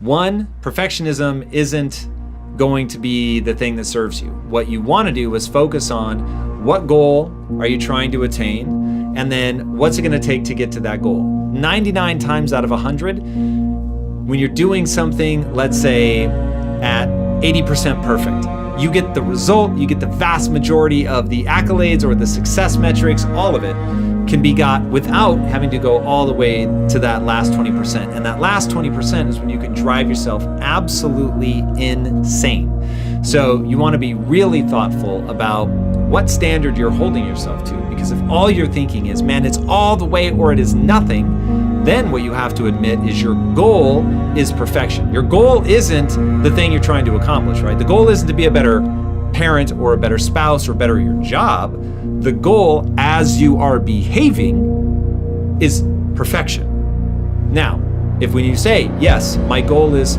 perfection, it's not the thing that I'm doing, it is being perfect. So if I'm going to brush my teeth, I am going to brush my teeth perfectly. Wonderful. Then at least you're being honest. And just know that by trying to be that perfect, you're going to far narrow the scope of things that you can do in a way that you wouldn't have to, at least not as much, if you were, say, I'm just after this goal by this date, and I may have to win ugly, but I'm going to get there. Now, that attitude gives you a lot more freedom. You can get in there, you can throw punches, you can get muddy, but as long as you get to the end and you get across the line and you get that victory, and that was what it was about, then things get a lot more interesting. A, you're not going to be paralyzed by perfectionism. B, you're valuing yourself for achieving that thing, going through it, fighting through the mud, crawling, making mistakes, all of that, but you got there in the end. And then the big thing in all of this is priority order. And this is where people really struggle. You have to be willing to put things in order. Now, this is where people struggle because they feel a tremendous sense of guilt that they have to do all of those things as their number one priority. Let me break that for you. You cannot have multiple number one priorities. You can't do it. So I'll give you my life, how I go. My marriage is my number one priority, my business is number two, and my family is number three. That's the reality. Now, I'm sure as my family members, it's not lovely to think that you're in third place, but my thing is, I'm trying to spend, when I spend time with them, I'm spending quality time. I am focused on them. I am 100% there. I'm not trying to be perfect, but I'm completely engaged. And by being completely engaged, they don't feel like they're in position 3 because I've allocated that time to be with them, and I'm not trying to work at the same time that I'm with them. When I'm with them, and that's that. But in terms of making sure that things are done in order, they're in that order. So if cleaning house is really important to you, but it's your 4th priority, then it's going to suffer. And then the question becomes, why would you beat yourself up for doing things in the right order? So you know that there is a finite amount of time. You know that if these are the 5 things that you want to accomplish, you only have 100% of your time, you're going to allocate a certain percentage of your time to each of those, then what you're saying is, this will get the results that the percentage of time that I've allocated to it allows it to get. And just being really comfortable. So I don't beat myself up over that because I know it's physics. I am up against physics. I cannot slow time down. So the reality is that I'm only going to be able to get so much done. Now, of course, I can work to become more efficient and all of that stuff, and I do. But at the end of the day, I realize that either holding myself to this ridiculously high expectation of perfectionism actually reduces the number of things that I can get done because that final 20% ends up taking more time and energy than the 80% that got the result anyway. So looping around that, instead of saying, cool, I'm going to get there, I might have to win ugly, but I'm going to get there, and then putting things in order so that I know, yep, the thing at the bottom belongs at the bottom for a reason, and it is not going to get the time and attention that the other things are going to get, because that's how ordering things works. So you have to be fearless when it comes to putting things in order. But oddly enough, really, a lot of people get tripped up with that. Don't let that be you. Own it. Own what matters to you in order, write it down, and stick to it.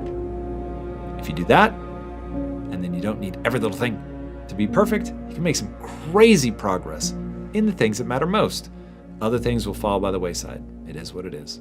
How do you know when it's time to refuel and choose self-care instead of continuing to grind?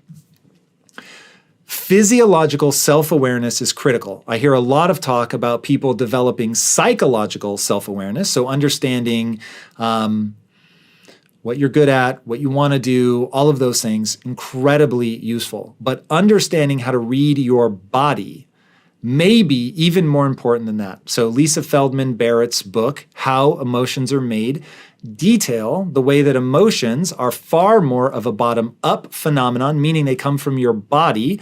It isn't you thinking about something and then creating the emotion down. That does happen. And of course, you can spiral yourself out of control simply by thinking.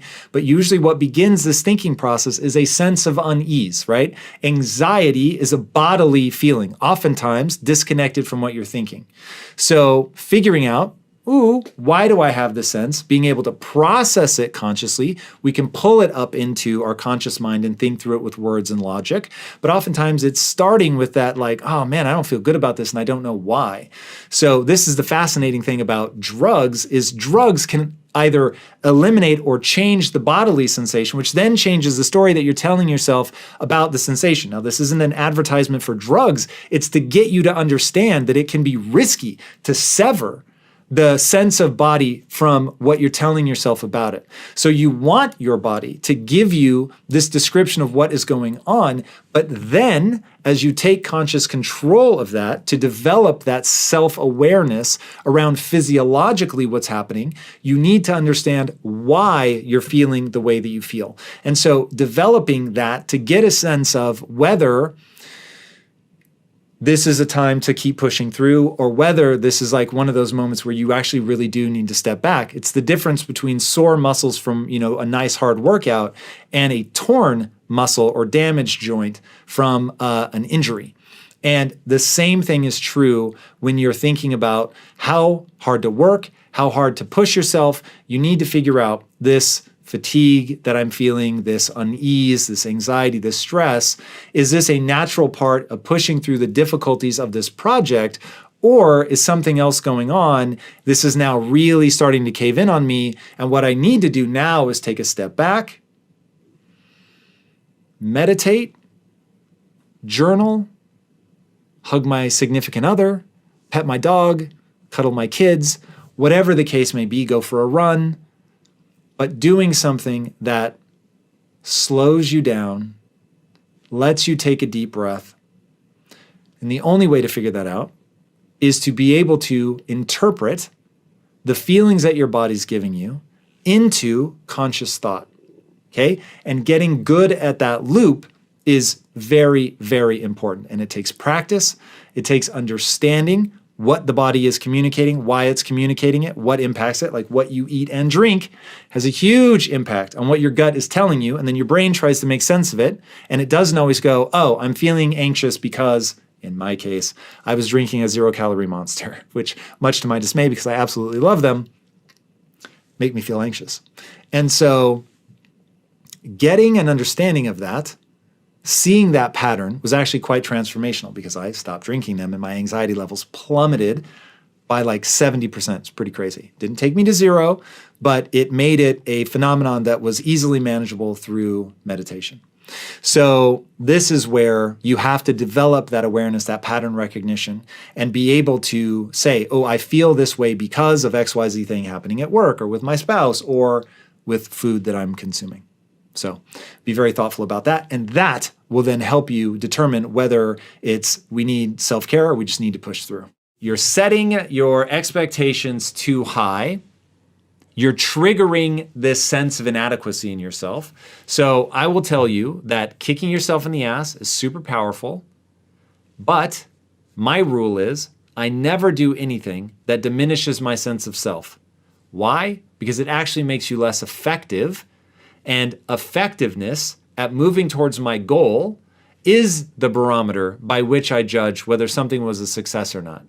And if I have made a decision and it moves me away from my goals because it's making me feel badly about myself because I've set a standard that's too high, I'm nitpicking myself to death, now I'm getting worse, that's moving me away from my goal.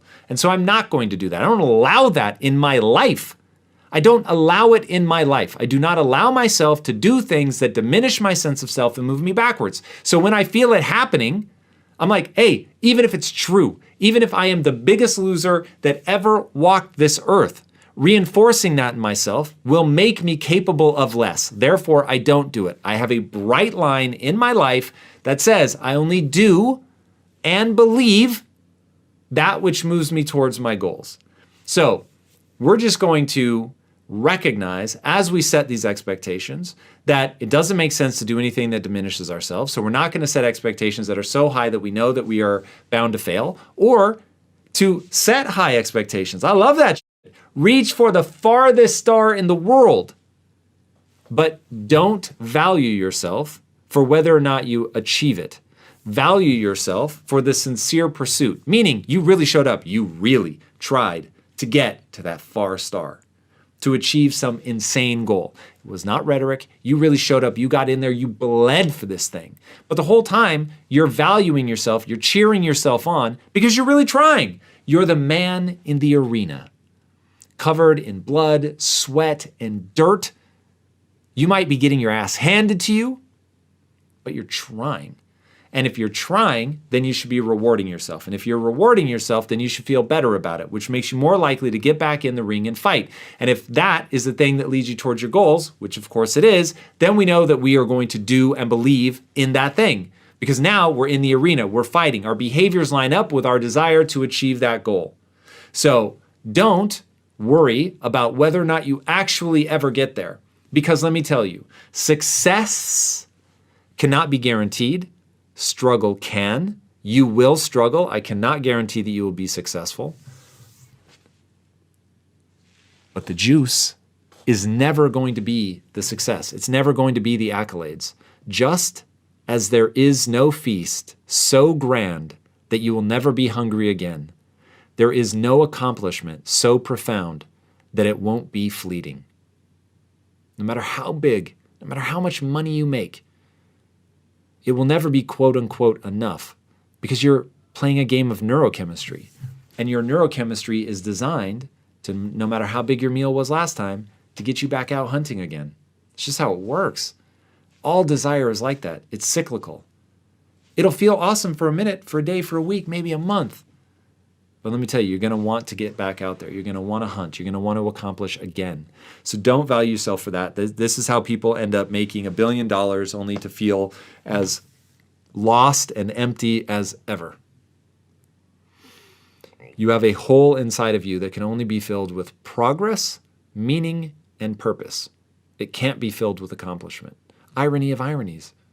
But that's the way an evolutionarily derived mind works. You have to be pushed to go on the journey over and over and over and over and over and over and over. Satiety, satisfaction, contentment are anathema to nature, to survival. So of course, you're never going to be able to sit in that. You're going to keep going again and again and again and again. So embrace that drive, accomplish huge things if you can, but only value yourself for the sincere pursuit. In life, there are two ways to lose. Way number one is to be weak, to lack grit, to be emotionally unstable, to be stubborn. That's where a lot of people fall on their face. They have these ideas in their head and they're constantly looking for things to affirm that instead of doing what they need to do, which is constantly looking for ways that you're wrong. And once you start seeking out ways that you're wrong, because you're like, I've gotten this far in life being wrong, what happens if I stop being stubborn? I start looking for ways that I can learn more, that I can get rid of old ideas that aren't working for me and really move forward.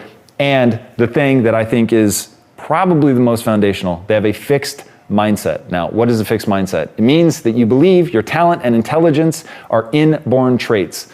You're born with it, and that's it. And life is about making the best of that, and we're going to debunk the out of that. The second way that things can go wrong is they're chasing the wrong thing.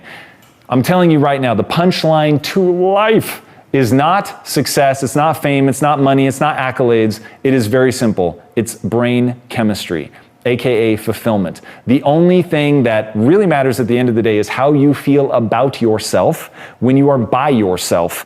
Now let's talk about the more important part, which is earning credibility with yourself.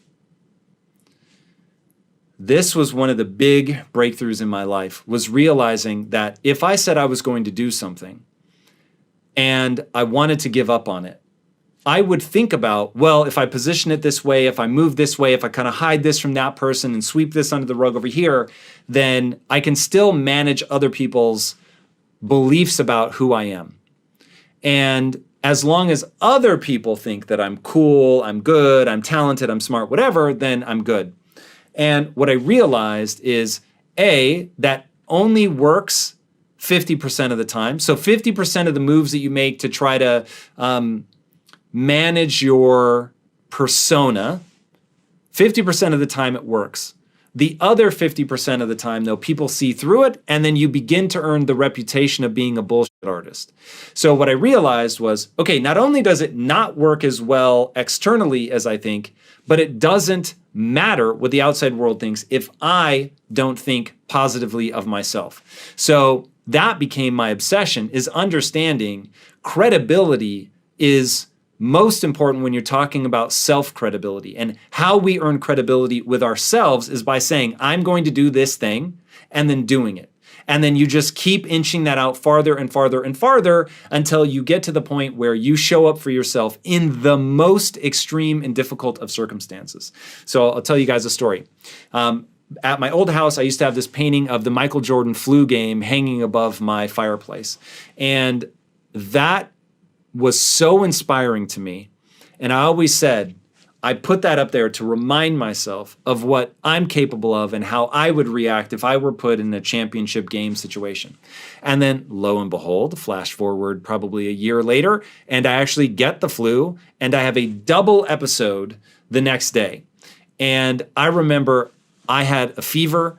I was rocked. I could barely stand up. It was really miserable. And I had to do all the prep the day before for the episodes. And I was like, I actually don't know if I'm going to be able to make it through this. Like, that's how sick I was. It's one of the sickest I've ever been. Discipline. Now, we're not doing discipline because our parents tell us to. We're doing discipline as a test to see if it works to get us towards our goal. Now, if you have historically struggled with putting discipline in place in your life, right now you're going to say, but Tom, I can't stick to discipline. So why would this work this time? That's when we realize one fundamental truth. This is a desire problem, masquerading as a discipline problem. Once you want your goal, the way that a drowning man wants his next breath, you will find discipline very easy to stick to. And so learning to build your desire for the goal that you have set for yourself, that becomes the incredibly important part. And the way to dial that desire up is to do a loop. And it goes like this. You're going to tell yourself that you're very excited about this goal. You're going to tell other people that you're very excited about this goal. And then you're going to embody the feeling, the amplitude that you want to feel when you think about that goal. Now, there's a mechanism in the human mind where it will justify the way that you act, no matter what. I won't waste time explaining some of the studies, but they are utterly fascinating about how even people with damaged areas of the brain will end up making up random ass stories because the brain abhors a lack of reason. So the brain will always and forever make up some story about why you're doing what you're doing. And so if you're responding hugely to something, oh my God, I'm so excited about doing this thing. Like I'm really amped up about it. And you're saying that to yourself and you're saying it to other people and you're saying it just like that. Then the brain goes, there must really be something here. We've got this elevated level of emotion. Amazing. Let's leverage that. And the brain doesn't say, let's leverage that. But the brain will say, okay, we've got this elevated level. You're going to leverage the fact that the brain says that to repeat it, to reinforce. And over time, you actually just will feel that heightened level of emotion. It's the way the brain works. What you repeat, you become. Neurons that fire together, wire together, things that you do frequently, including embodying that amplitude of emotion, right? Lisa Feldman Barrett's book, How Emotions Are Made, talks about how it starts with the body and then the brain applies meaning to it. So if you're getting amped up, you're excited, the body is saying to the brain, yo, like we're amped, we're excited, we're doing these things. And the brain goes, oh, amazing. It must be because this really matters. And once you get the brain saying, hey, we're this excited because it matters, you're firing those neurons together, the excitement around this thing. So the excitement and the pursuit of that thing begin to mesh. And now we just over time have an actual desire to pull this off. Once we have the actual desire to pull this off, then all of a sudden putting that discipline in place becomes very easy. And that's the name of the game. You want to make it such that you want it badly enough that the discipline becomes easy to stick to because it's going to move you towards that thing that you really want. But you've got to learn to want that thing. Now, I'll give my typical disclaimer. This trick works incredibly well. Now, it only works on things you actually have a legitimate interest in. You couldn't get yourself excited about something that you truly just find stupid, but something where you actually do get a natural response. You actually are naturally into that thing. All we're doing is dialing it up, right? So if it's already a dial tone, there's nothing you can do to change the amplitude. But if the amplitude is already there and you get this reaction, we can really exaggerate that reaction and build that desire to get where we're going. Now, since that is the case, you need to be very careful what you apply this to because you can end up really wanting some stupid shit. I know from experience. I dialed the dial on my desire for money. I cranked that shit to a 20 and then spent 8.5 years pursuing money only to come out completely miserable.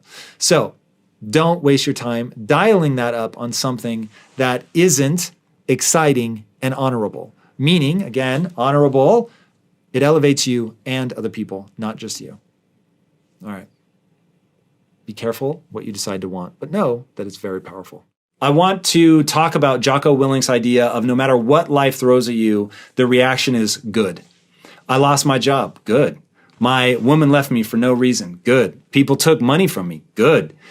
All of it, good. Once you flip that switch in your mind, like even now, that gave me the chills. Just thinking how powerful.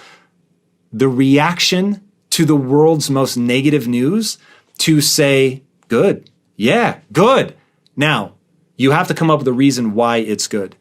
And the reason that it's good is because you know that the only way to think about failure, quote unquote failure, is like AI, artificial intelligence. Okay, in AI, it's not called failure, it's called a sample. Okay, you try something. So if you've ever seen the video of AI learning to play the video game Breakthrough, the old Atari game, it is hilarious. You see this paddle squiggling around like crazy. Obviously, the AI has no idea what it's supposed to do. So all it's programmed to do is get a high score, but it doesn't know what gives it a score. It doesn't know, am I supposed to move the paddle? Am I supposed to hit the ball? Is the ball supposed to, break through the blocks at the top? And so it just like does these random ass movements. And then finally it'll hit the ball. And then finally the ball breaks a brick. And then finally it finds the most efficient path to break all of it. Now, let me tell you, in my 20s, I don't know about you, but in my 20s, I was a mess. In my early 20s, I was so lost, frustrated, afraid, insecure, overwhelmed, paralyzed. I mean, it was a dark period in my life. That's the nature of your 20s. Now, in my 20s, as old as this is going to make me sound, in my 20s, the internet barely existed. So we certainly didn't have YouTube. There wasn't people putting out content that would allow me to recontextualize my world. The fact that you already know the quote that success is going from failure to failure to failure without a loss of enthusiasm, you are so much farther ahead than where I was. Now, I'm going to use an analogy of love, if I may. One of the things I find most interesting about love is that in love, you are opening yourself up to being far more easily hurt. When you are in love, it's a very vulnerable state. You have opened yourself to somebody. You've given yourself over in a way to that person. And now you are far more easily hurt. They know your insecurities. They could weaponize them against you. And when heartbreak comes along, it's very tempting to turtle up and to protect yourself. But then you're closed off from the things that make love valuable in the first place. The very thing that makes love worthwhile is being able to be open like that to somebody, to be vulnerable to somebody. And the thing that makes love so extraordinary is that even when you get hurt, the people that can open themselves up again and approach somebody without the baggage of previous relationships are the ones that end up finding that beautiful relationship that ends up being worth the vulnerability and worth the sacrifice and speaking from experience, ends up being the single greatest thing in your life. Now, if you learned nothing from the heartbreak, I understand why it's scary to go into the next thing. But the idea here, the very way that we bounce back from failure, is by looking exclusively at what we can do differently.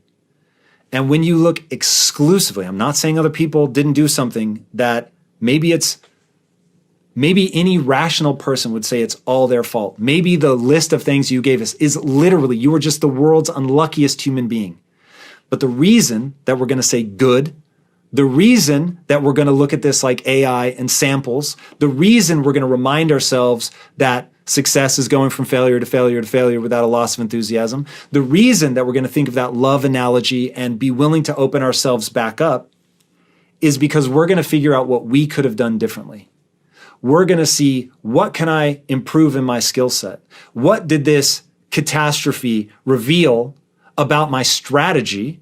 And whenever a strategy yields a result different than the desired result, then you know the strategy is, by definition, wrong. And I want you to own that. Doesn't mean you're a bad person, okay? But it does mean that your strategy wasn't working. Go back to AI, right? It's wiggling around. It finally realizes, oh, I need to hit the ball. Oh, okay, cool. So now I'm going to track the movement of the ball and I'm going to adjust my paddle to be there. Okay, cool. I got it. Oh, I actually see that hitting it on the sides is far more advantageous than hitting it in the middle, because once I clear a path on the side, then the ball can bounce around on the top and destroy bricks far faster than any other strategy. Okay, amazing.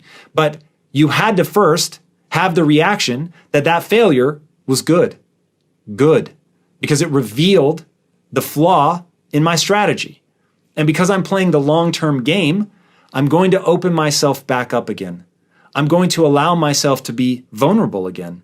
I'm going to let the wound hurt as much as it needs to for me to learn the lesson. No more. I'm not going to beat myself up over it. I'm not going to end up in a death spiral of shame. But I am going to recognize that I could do something different the next time and get a different result. That to run the same strategy and expect the result to change is, as Einstein said, the definition of insanity. So that's what you have to do here. You have to recognize that this thing that you consider the worst thing that ever happened to you, with a change of framing, is actually the best thing that ever happened to you. And if you change the question that you ask about this and say, how did this help me? What did I learn from this? Or what could I learn from this? And how can this improve my strategy moving forward? Then all of a sudden the frame of reference changes, the emotion, the way you feel about it, the dark energy that's around it begins to change because you're stoked, right? This is good. All right, I'm going to learn something from this and it's going to be XYZ. And maybe you only get incrementally better and you try again. And maybe you fail again and you get incrementally better. And all of a sudden, if your life is anything like mine, your 20s were getting kicked in the face over and over and over, but getting a little bit better at blocking, a little bit better at avoiding. And then finally in your 30s, you begin to find your footing and then you turn into beast mode, late 30s, early 40s. And now you feel like you can really move the world.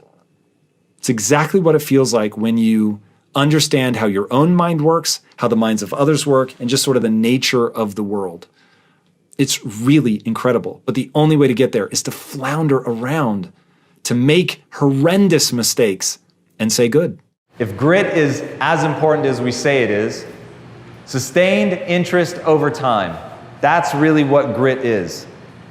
And a lot of people talk about, in fact, the title of my speech is supposed to be about how you develop a passion, which we will talk about in a little bit, but this is going to be one of those things.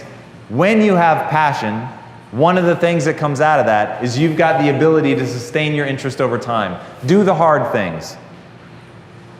Do the hard things. I can't emphasize that one enough. Put yourself in uncomfortable situations just to find the mental tactics that you're going to need to deal with the hard things. It's getting those tactics. Who knows the Stanford marshmallow test? All right. For those of you that don't, this is one of the most breathtaking examples of the human condition. In the Stanford marshmallow test, they bring in, I don't know, they're 5 or 6 years old.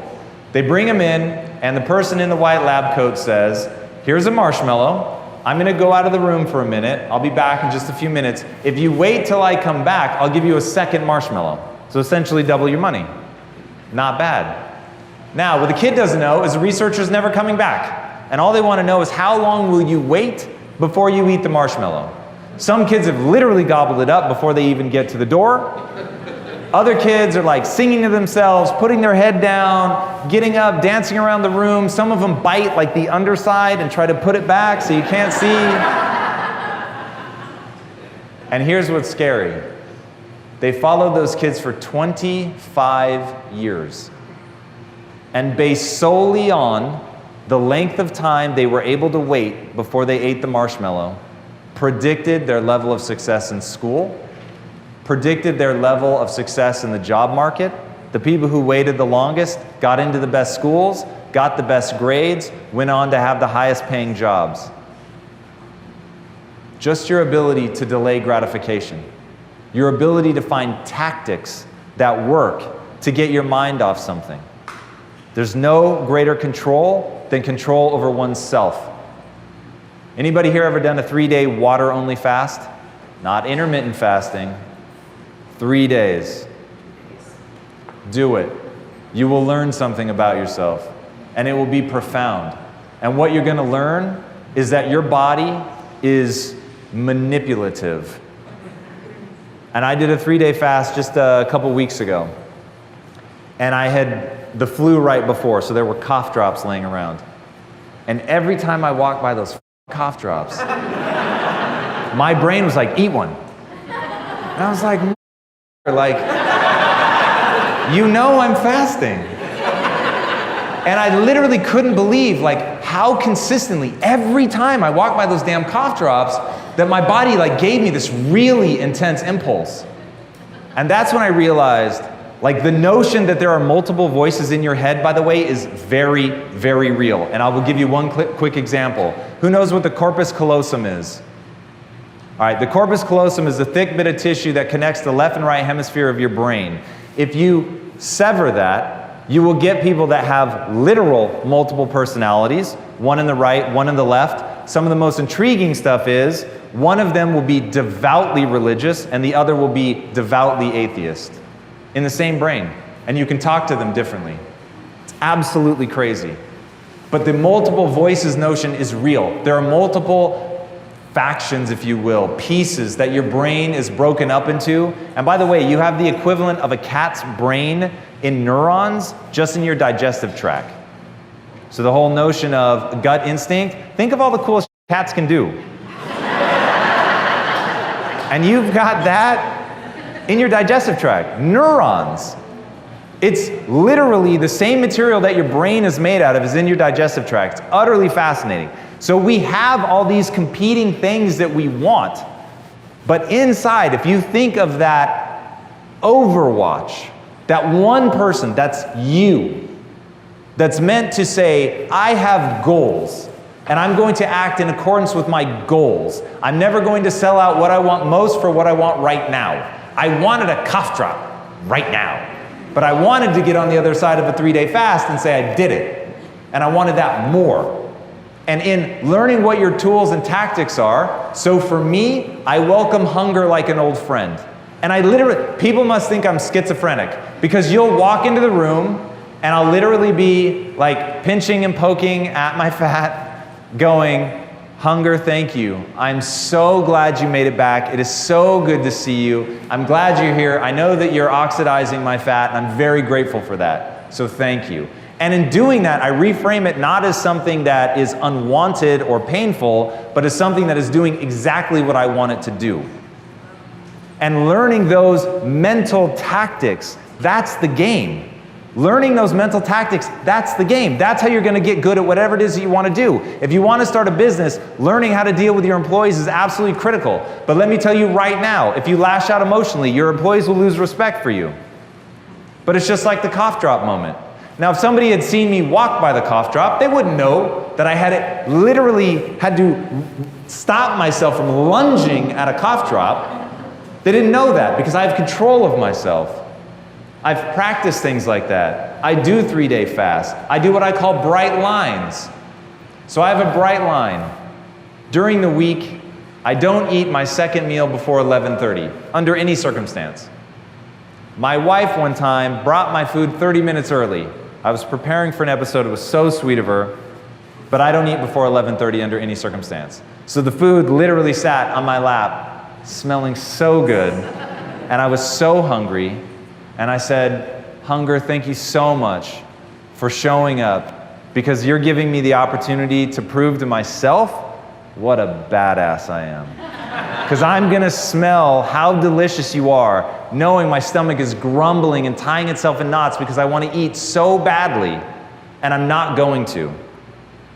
And in those moments, you earn credibility with yourself.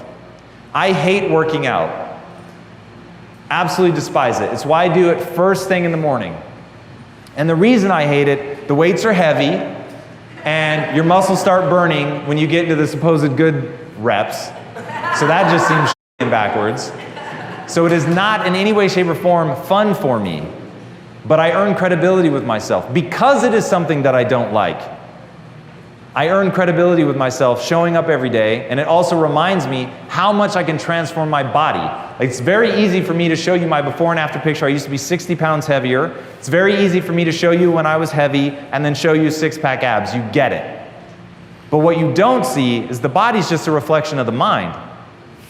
What really happened was I changed my mind, and I had garnered skills, I had garnered tactics. The things that allowed me to not eat the coffee drop were the things that allowed me to not eat the things that I wanted, to not have a bowl of ice cream, to not indulge in things that are wonderfully delicious, but instead ask myself, what are my goals, and then back in with my behaviors.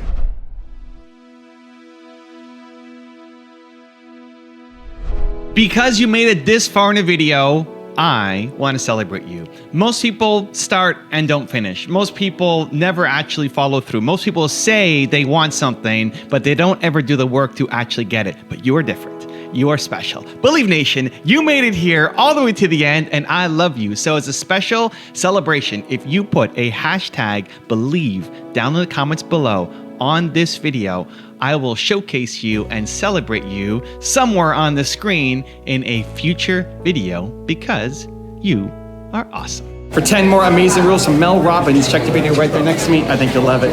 Continue to believe. See you there. You can manufacture boosts of productivity and boosts of feeling like you've got a little bit more brain power. Number one, immediately after you exercise. If you have a burst of cardio, 30 minutes is